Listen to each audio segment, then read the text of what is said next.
Olá, essa é a minha videoaula individual e eu vou falar um pouquinho sobre os materiais paramétricos dentro do Adobe Stage. Bom, introdução. A Adobe, que todo mundo conhece, né? Ela só entrou nesse mundo aí dos softwares 3D recentemente quando ela adquiriu a empresa Substance. E agora ela tem 5 softwares diferentes que estão relacionados a processos diferentes dentro desse universo aí da modelagem 3D. Então, nessa videoaula, aproveitando um pouquinho disso, a gente vai falar sobre a manipulação dos materiais paramétricos, né, que a gente estudou em aula, dentro do Adobe Stage. E eu vou explicar um pouquinho sobre o que são esses ativos, com algumas particularidades, e aí no final a gente vai renderizar uma cena, utilizando alguns parâmetros que são pouco intuitivos, mas que geram resultados bem interessantes. Eu escolhi o Adobe Stager, né, justamente porque a gente consegue fazer renderizações extremamente realistas, justamente por eles permitirem a utilização dos materiais paramétricos e por ele ter bastante intercâmbio com o que a gente estudou em aula, né, em relação ao que a gente faz dentro do Blender. Basicamente, o que a gente faz no Adobe Stager é o processo que existe no Blender de uma maneira mais simplificada e que gera resultados igualmente interessantes. E além disso, né, os softwares da Adobe eles são o padrão do mercado. Então, o designer que sabe mexer nesses softwares ele possui aí vantagens na manipulação dos arquivos e também até mesmo no próprio mercado de trabalho. Bom, a gente tem aí alguns exemplos de renderizações que eu fiz utilizando o Stager. Então, nota-se né, como é interessante as texturas e a iluminação. E aqui a gente tem outros dois exemplos que eu renderizei dentro do Adobe Stager e explorei essa conexão que ele tem com o Photoshop para fazer a pós-produção das imagens. Bom, os materiais paramétricos. Os materiais paramétricos nada mais são do que materiais que utilizam mapas de textura, ou seja, imagens que carregam informações gráficas que são interpretadas pelos softwares para gerar parâmetros digitais editáveis. E o que são esses parâmetros? Bom, os parâmetros são essas variáveis que a gente tem aqui do lado e que controlam as características físicas dos materiais. E por que os materiais paramétricos são interessantes, né? Porque eles conseguem, de uma maneira intuitiva e simplificada, simular resultados bastante realistas. E quando a gente está fazendo uma renderização, é isso que a gente busca, né? Bom, além dessa vantagem que eu acabei de falar, também tem o baixo consumo de armazenamento, porque os arquivos eles são bastante leves. A integração automática com as características da cena, então os softwares, através de shaders, vão decodificar as informações trazidas pelos mapas de textura e vão simular as interações aí da difusão, da reflexão da luz e da interação do material com a cena. E o que faz né, esse processo ser cada vez mais intuitivo e interessante.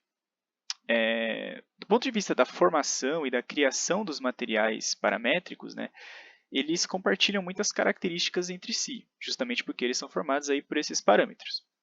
Mas cada um deles e cada um dos softwares ele tem algumas particularidades que elas são melhor exploradas aí dentro do material de apoio. Então está tudo explicadinho lá com detalhes. Por agora, a gente precisa entender basicamente como a gente pode manipular esse tipo de material dentro aí dos softwares. Né? Aqui a gente tem um exemplo desses mapas de textura. Então a gente vê por essa parte lateral aqui, por essas faixas, que cada uma delas é uma informação gráfica, ou seja, uma imagem, que é traduzida dentro do software e gera essa textura, esse material interessante que a gente tem aqui do lado. Aqui a gente tem esse processo né, de manipulação do material dentro do Blender, que o workflow que é utilizado são esses inputs e outputs através desses nós. E aqui a gente tem também os parâmetros com informações numéricas. E aqui a gente tem esse mesmo workflow, só que dentro do Adobe Stage. Então a gente nota que ele não usa essas informações de inputs e outputs, mas sim só esses valores numéricos, né, esses parâmetros numéricos, o que facilita bastante a manipulação aí do nosso material. Agora vamos passar para a nossa parte prática da atividade. Bom, nessa parte prática, então, a gente vai abordar a modificação de alguns parâmetros dentro do Substance Stager para criar um efeito translúcido nesse objeto. E é importante salientar que antes de iniciar aqui essas modificações, eu preparei essa cena e toda a preparação da cena está explicada passo a passo dentro do nosso material de apoio. Bom, para começar, vamos selecionar o objeto e colocar esse material aqui, Soft Plastic, dentro dele. Notem que esse material por si só não é translúcido e a gente vai ver justamente quais parâmetros a gente tem que alterar para criar esse efeito dentro dele. Vamos selecionar uma das partes desse objeto, que estão linkadas umas com as outras, né? E aí isso vai fazer com que as modificações que a gente faz em uma estejam em todas as outras. Vamos alterar a projeção para triplanar, porque a gente não tem um desdobramento UV dentro desse modelo. E vamos começar a modificar aqui os nossos parâmetros. A gente vai interagir principalmente com dois deles. A reflexão especular, ou seja, o nível da reflexão especular, e também um que se chama dispersão de subsuperfície. Além disso, a gente vai alterar a cor da reflexão e também a cor do objeto. Primeiro, então, na superfície de base. Vamos alterar a cor de base para um magenta. Claro que você pode escolher a cor que você quiser, né? Mas eu vou colocar esse magenta porque eu acho ela bonita. E vamos alterar essa cor da aresta especular para um magenta, só que mais clarinho. O que é a aresta especular? Bom, a reflexão especular é a mesma reflexão que acontece no espelho, quando o raio de luz, né, ele incide no ângulo e sai do mesmo ângulo. E ela controla basicamente a reflexão que vai acontecer quando a luz penetrar aí nesse objeto. Então a gente tem que colocar ela numa cor magenta, porque a gente quer que a gente perceba esse objeto na renderização como magenta. Vamos agora para a parte do interior. A gente deixa a translucidez aqui em 1, que a gente quer que ele seja o mais translúcido possível. Vamos alterar a cor de absorção também para o magenta. Notem que ele mudou aqui para vermelho, mas essa não vai ser a cor que vai ficar no final da renderização. E a gente vai agora mexer no parâmetro mais importante, que é a dispersão de subsuperfície. No mundo real, a dispersão de subsuperfície ela é quando a luz ela incide aí em algum tipo de objeto. Acontecem diversas reflexões e refrações dentro desse objeto e ela sai num ângulo diferente daquela que ela entrou, também num ponto diferente nesse objeto. E dentro da renderização, ela é importante porque ela simula justamente essas reflexões da luz, né? E aí gera um resultado mais realista. Então a gente deixa a dispersão de subsuperfície ligada, muda a cor da dispersão também para um magenta. E na distância da dispersão, e isso é um dos mais importantes, a gente coloca o valor máximo, porque a gente quer que esse valor da dispersão da luz seja o mais parecido com a vida real, né, possível.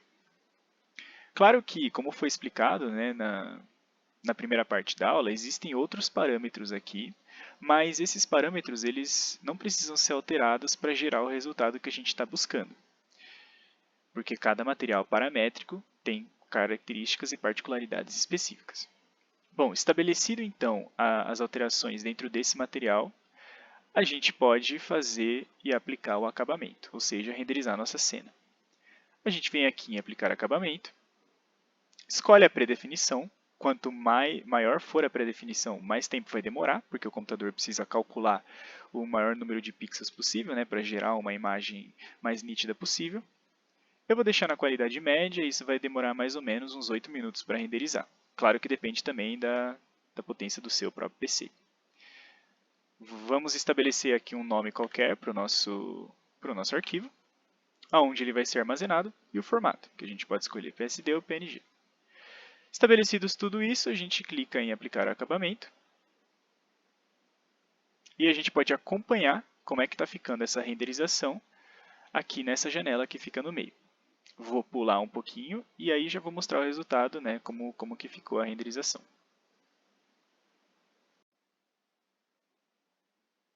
Bom, esse aqui é o nosso resultado final, então, depois da renderização. E eu acho que ficou bastante interessante. Notem que a gente conseguiu, acho que simular bem essa questão da reflexão da luz, né, em um objeto translúcido.